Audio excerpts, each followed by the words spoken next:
नमस्कार दोस्तों, स्वागत है आप सभी का रोहिका एकेडमी के इस डिजिटल प्लेटफॉर्म पे। जैसे कि अपन बात कर रहे थे राजस्थान के भूगोल, और राजस्थान के भूगोल में अपन भौतिक प्रदेशों की बात कर रहे थे। अभी तक अपन ने दो भौतिक प्रदेशों की बात की है। में सबसे पहले अपन ने बात की पश्चिमी मरुस्थलीय प्रदेश, और जो दूसरा था अपना अरावली पर्वतमाला। आज जो अपना तीसरा जो भौतिक प्रदेश है उसकी बात करेंगे, पूर्वी मैदानी प्रदेश। और पूर्वी मैदानी प्रदेश में अपन सबसे पहले जो क्वेश्चन है अपना उसकी बात करेंगे कि राजस्थान के पूर्वी मैदान से संबंधित असत्य कथन है, यानी कि अपने को असत्य कथन की बात करनी इसमें कि इसका निर्माण प्लीस्टोसीन काल में हुआ है। दूसरी अगर अपन बात करें इसमें कथन की, तो वो है कि इस राजस्थान के कुल भौगोलिक क्षेत्रफल का 23% भाग पूर्वी मैदान का है। तीसरी अगर अपन बात करें कि इस प्रदेश में राजस्थान की कुल जनसंख्या का लगभग 40% जनसंख्या निवास करती है। चौथी अगर अपन बात करें कि सर्वाधिक जन घनत्व वाला भौतिक प्रदेश है कौन? पूर्वी मैदानी प्रदेश। तो इसमें से अपने को असत्य कथन की बात करनी है कि इसमें असत्य कथन कौन सा है। तो यानी कि अगर अपन बात करें पूर्वी मैदानी की, इसका जो सही उत्तर होगा वो कि इस प्रदेश में राजस्थान की कुल जनसंख्या का लगभग 40% निवास करती है। ये वाला कि इसमें असत्य कथन है। यहाँ 40 नहीं 39% जनसंख्या है। कितनी है? 39% जनसंख्या पूर्वी मैदानी प्रदेश में निवास करती है। यानी कि इसका जो क्षेत्रफल है कितना है? 23%। 23% क्षेत्रफल पर 39% जनसंख्या निवास करती है। यानी कि सर्वाधिक जन घनत्व वाला यहाँ क्षेत्रफल कम है, जनसंख्या ज्यादा निवास कर रही है। इसके विपरीत अगर अपन बात करें कि जो पश्चिमी मरुस्थल वाला क्षेत्र है अपना, उसका जो क्षेत्रफल है वो 61.11% है, और वहाँ जनसंख्या निवास कर रही है कितनी? मात्र 40% जनसंख्या। कितनी? 40% जनसंख्या। तो यहाँ जन घनत्व कम है पश्चिमी मरुस्थल के अंदर, और पूर्वी जो मैदानी प्रदेश है वहाँ जन घनत्व ज्यादा मिलता है। इस तरीके से इसका जो सही उत्तर होगा वो 3 होगा। 40% जनसंख्या निवास, 40 नहीं 39% जनसंख्या निवास करती है। अपन बात करें कुछ पूर्वी मैदानी प्रदेश की। ये जो पूर्वी मैदानी प्रदेश है इसका जो निर्माण हुआ है ये कब हुआ? पूर्वी मैदानी प्रदेश यानी कि इसका जो निर्माण काल है अपन कह सकते हैं टर्सरी काल और प्लीस्टोसीन काल। प्लीस्टोसीन काल यानी कि कुछ भाग इसका टर्सरी काल में निर्माण हुआ और कुछ इसका प्लीस्टोसीन काल में निर्माण हुआ। जैसे कि अपन बात करें कि हिमालय की उत्पत्ति कब हुई भारत में, अगर अपन बात करें कि हिमालय की उत्पत्ति कब होती है, तो जो हिमालय की उत्पत्ति हुई टर्सरी काल में। कब हुई? टर्सरी काल में। और प्लीस्टोसीन काल के अंदर यहाँ क्या बनते हैं? ग्लेशियर बनते हैं। क्या बनते हैं? ग्लेशियर। और इन ग्लेशियर से क्या होता है? ये प्लीस्टोसीन काल में ये पिघलते हैं और पिघलकर नदियों का रूप लेते हैं, और नदियों का रूप लेने के बाद में ये जो भारत में उत्तर का विशाल मैदान है, उत्तर का विशाल मैदान, उसका निर्माण करते हैं। इसका निर्माण करते हैं उत्तर के विशाल मैदान का। और इस उत्तर के विशाल मैदान का ही कौन भाग है? एक पूर्वी मैदानी प्रदेश। राजस्थान का जो पूर्वी मैदानी प्रदेश है, जो गंगा व उसकी सहायक नदियां गंगा व यमुना, गंगा व यमुना गंगा व यमुना की सहायक नदियों द्वारा इस प्रदेश का निर्माण होता है। कौन से? भारत में उत्तर के विशाल मैदान का, और भारत से क्योंकि उत्तर के विशाल मैदान का ही भाग कौन सा है? राजस्थान में पूर्वी मैदानी प्रदेश। तो पूर्वी मैदानी प्रदेश का जो निर्माण होता है वो गंगा नदी के द्वारा, इसके द्वारा गंगा व उसकी सहायक नदियों के द्वारा इसका निर्माण किया जाता है। कौन से काल में किया गया? प्लीस्टोसीन काल में। कब किया गया? प्लीस्टोसीन काल में। क्योंकि हिमालय से जब ग्लेशियर का निर्माण होता है प्लीस्टोसीन काल में, तब वो क्या होते हैं? पिघलते हैं, पिघलकर नदियों का रूप लेते हैं, और नदियों का रूप लेकर इसका जमाव करते हैं, मिट्टी का जमाव करते हैं, सेडिमेंट या अवसादों का जमाव करते हैं। इसका जमाव अवसादों का जमाव करते हैं। यानी कि ये जो नदियां अवसादों का जो जमाव कर रही है, तो किसका निर्माण कर रही है? मैदानों का निर्माण करती है। तो आगे अपन बात करें, ये तो इसका निर्माण काल है। अगर अपन राजस्थान में की थोड़ी सी बात करें कि राजस्थान के अंदर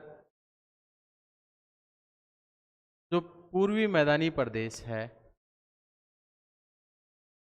यह अरावली के पूर्व साइड में अपने को देखने को मिलता है। यानी कि जो अरावली है, कौन? अरावली। ये अरावली यहाँ 50 सेंटीमीटर वर्षा जो रेखा है, वर्षा रेखा जो राजस्थान को दो भागों में डिवाइड करती है।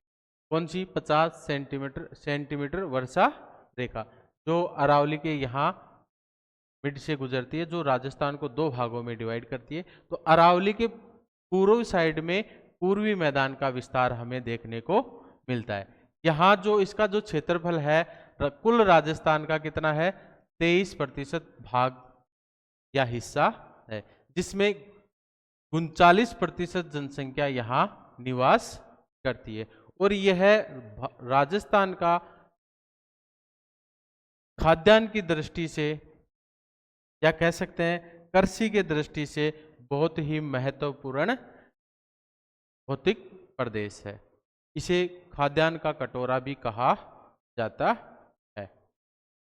आगे अपन दूसरे क्वेश्चन की बात करें कि बनास बेसिन राजस्थान के किस भौगोलिक विभाजन का हिस्सा है? किस भौगोलिक विभाजन का हिस्सा है?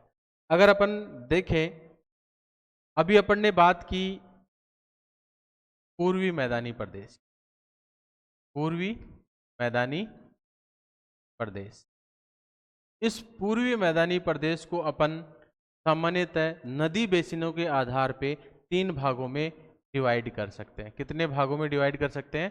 3 भागों में। एक है बनास व बाणगंगा,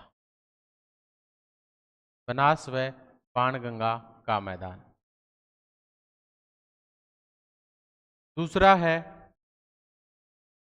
माही बेसिन, माही बेसिन। और जो तीसरा है चंबल बेसिन, चंबल बेसिन। इस तरीके से पूर्वी मैदानी प्रदेश को अपन 3 भागों में डिवाइड कर सकते हैं। बाणगंगा मैदान, बाण और बनास का मैदान। दूसरा है माही बेसिन का मैदान। तीसरा है चंबल बेसिन का मैदान। अब ये जो बनास और बाणगंगा का जो मैदान, ये पूर्वी मैदानी प्रदेश का हिस्सा है। तो बनास बेसिन राजस्थान के किस भौगोलिक विभाजन का हिस्सा है? तो कौन से भौगोलिक विभाजन का हिस्सा है? पूर्वी मैदानी का। इसका है पूर्वी मैदानी। तो इसका जो सही उत्तर होगा कौन सा होगा? पूर्वी मैदान। इसका जो अब ये जो बनास और नदी है, इसको भी अपन 2 भागों में डिवाइड कर सकते हैं। एक है मालपुरा करौली का मैदान,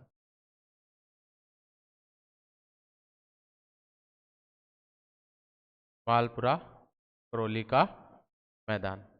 और जो दूसरा है उसे अपन कहते हैं मेवाड़ का मैदान। ये बनास के जो मेवाड़ का मैदान है ये बनास के दक्षिणी एरिया में, और ये जो मालपुरा करौली का मैदान है ये बनास के उत्तरी एरिया में देखने को मिलता है। अगर मेवाड़ की अगर अपन बात करें तो इसका जो विस्तार है यह है चित्तौड़गढ़, चित्तौड़गढ़, राजसमंद, राजसमंद और भीलवाड़ा व शाहपुरा के अंदर देखने को मिलता है। ये जो मालपुरा करौली का मैदान है यह है मालपुरा यानी टोंक से करौली तक इसका विस्तार देखने को मिलता है।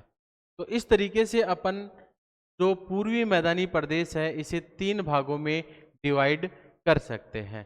पहला कौन सा है?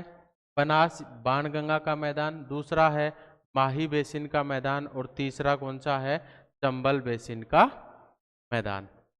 ठीक है, आगे अपन बात करें तीसरे क्वेश्चन की कि राजस्थान में जो 56 का मैदान है किस नदी के बेसिन में स्थित है। यानी कि अपन ने अभी देखा कि जो पूर्वी मैदानी प्रदेश है इसे अपन ने 3 भागों में डिवाइड किया। तो जो बनास और बाणगंगा वाला जो मैदान है इसमें तो अपन ने मेवाड़ का मैदान और मालपुरा करौली का मैदान, ये जो बाणगंगा है इसे अपन रोही का मैदान भी कहते हैं, रोही का मैदान। जो बाणगंगा व यमुना के बीच में, बाणगंगा व यमुना के बीच में इसका विस्तार होता है। ठीक है, तो इसी तरीके से अपन बात करें कि राजस्थान में जो 56 का मैदान है ये किस नदी बेसिन में स्थित है। तो जो 56 का मैदान है ये माही बेसिन में स्थित है। कौन से? माही बेसिन के अंदर। अगर अपन बात करें कि माही बेसिन,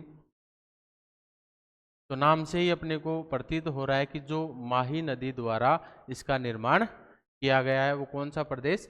माही बेसिन कहलाता है। अगर अपन बात करें इसमें कि इसे अपन वागड़ के नाम से भी जानते हैं, इस नाम से, वागड़ के नाम से भी जानते हैं। इसका जो दूसरा नाम है वागड़ का नाम।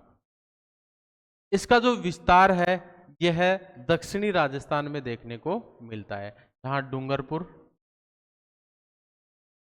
बांसवाड़ा और प्रतापगढ़, इसका जो विस्तार है ये डूंगरपुर, बांसवाड़ा और प्रतापगढ़ में देखने को, दक्षिणी राजस्थान में देखने को मिलता है।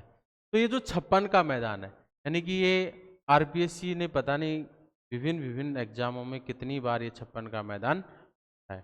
तो ये जो 56 का मैदान है ये बांसवाड़ा और प्रतापगढ़, बांसवाड़ा और प्रतापगढ़ के मध्य जो माही नदी बेसिन है का भाग है। कौन सा? माही नदी बेसिन का भाग। यानी कि यहाँ जो 56 गांवों का एक समूह है जो जिसमें नाली अपर्दन, जो नाली द्वारा एक मैदान का निर्माण होता है।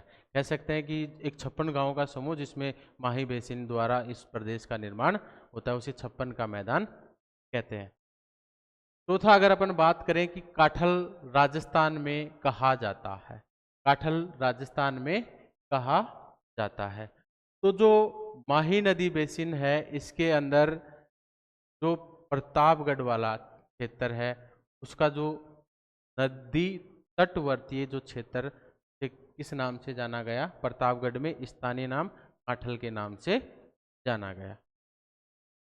आगे अपन बात करें कि निम्न में से कौन सा वागड़ के नाम से जाना जाता है। अभी अपन ने चर्चा की कि जो माही है, माही बेसिन है,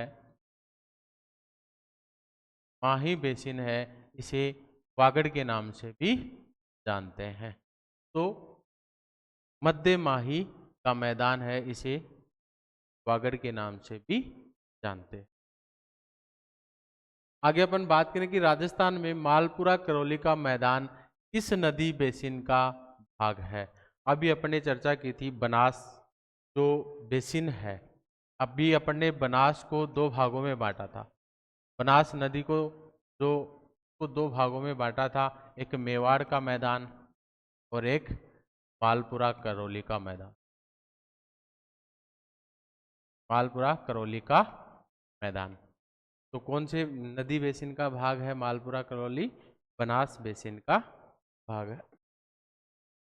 आगे अपन बात करें कि उत्पाद स्थलाकृति बेडलैंड टोपोग्राफी की एक विशेषता है, यानी कि यह किसकी विशेषता है?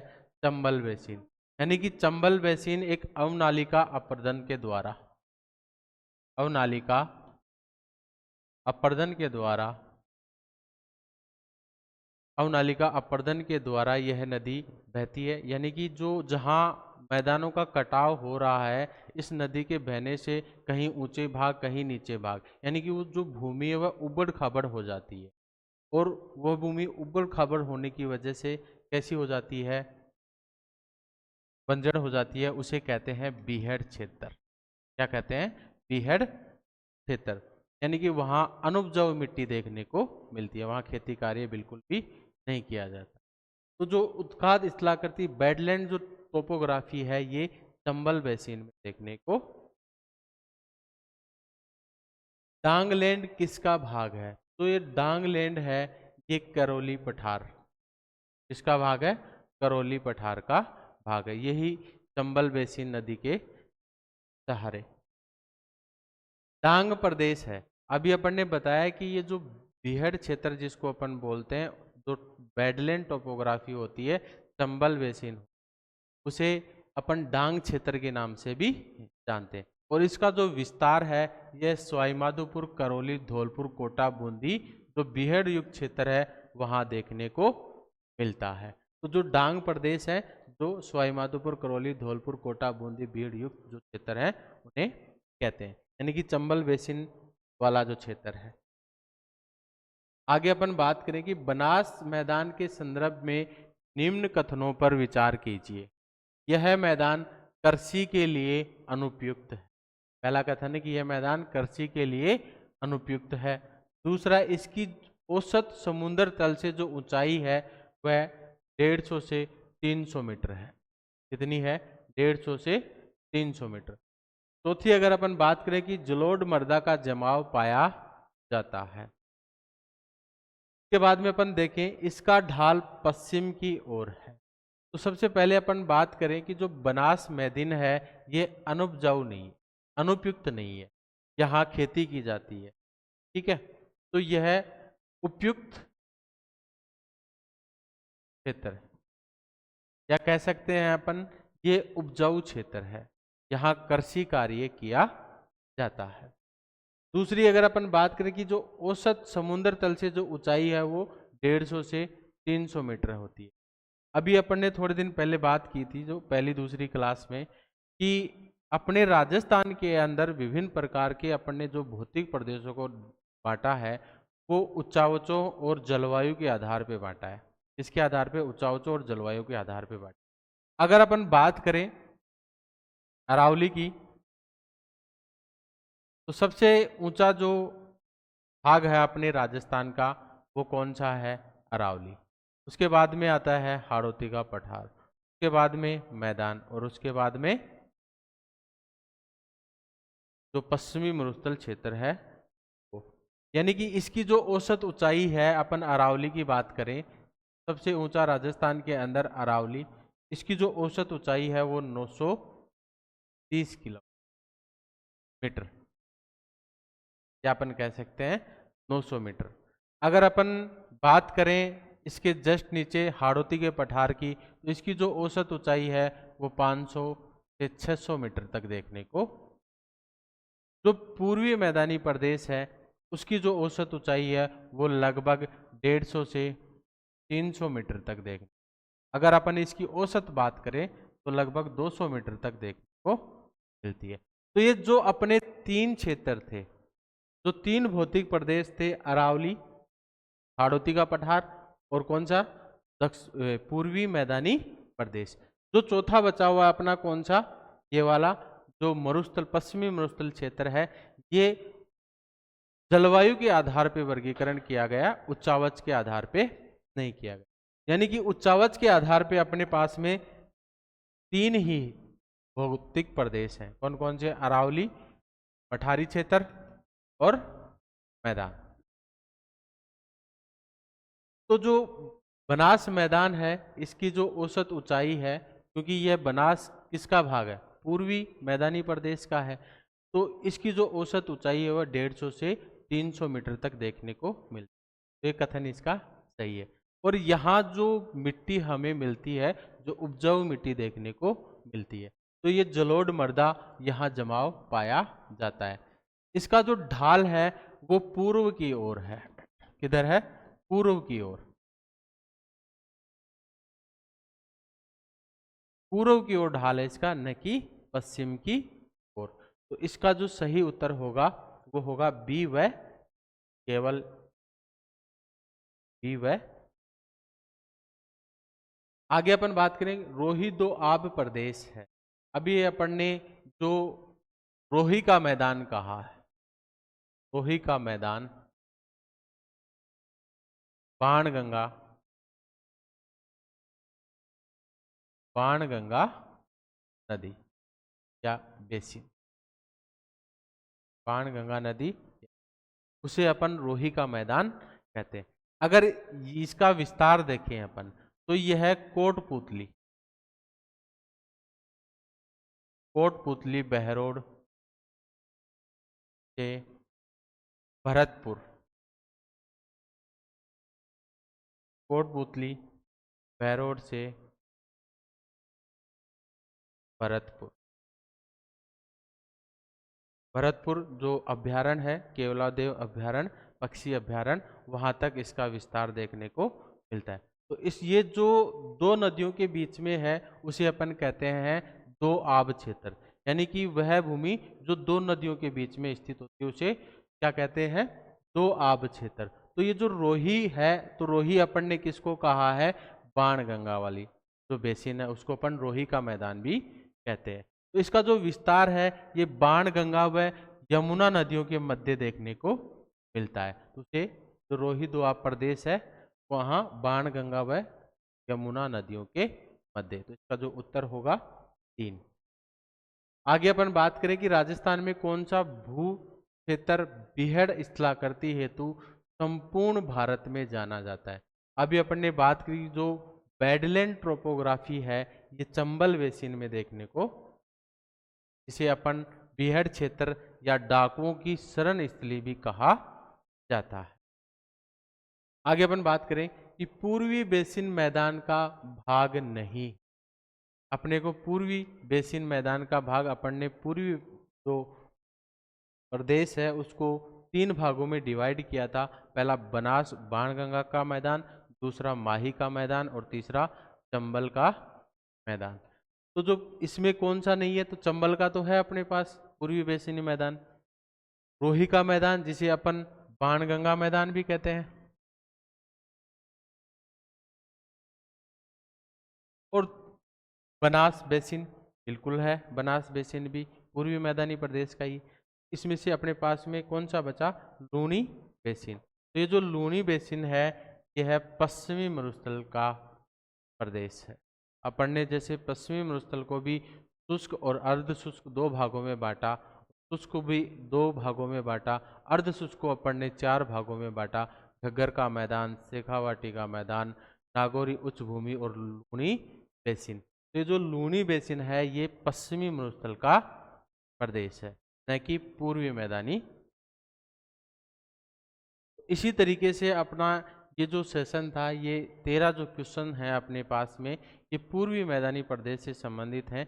यहाँ पर उन सभी प्रश्नों को समावित किया गया है और थोड़ा उनके बारे में समझाया गया है कि इसमें से और कौन कौन से क्वेश्चन बन सकते हैं। यानी कि पूर्वी मैदानी प्रदेश का यह पूरा का पूरा विस्तार यहाँ समाहित है। आगे अपन नेक्स्ट क्लास में जो बात करेंगे वो अपना रहेगा जो लास्ट जो बचा हुआ है दक्षिणी पूर्वी पठारी प्रदेश। तो जो अपनी नेक्स्ट क्लास होगी वो दक्षिणी पूर्वी पठारी संबंधी जितने भी एम टाइप की बात करेंगे।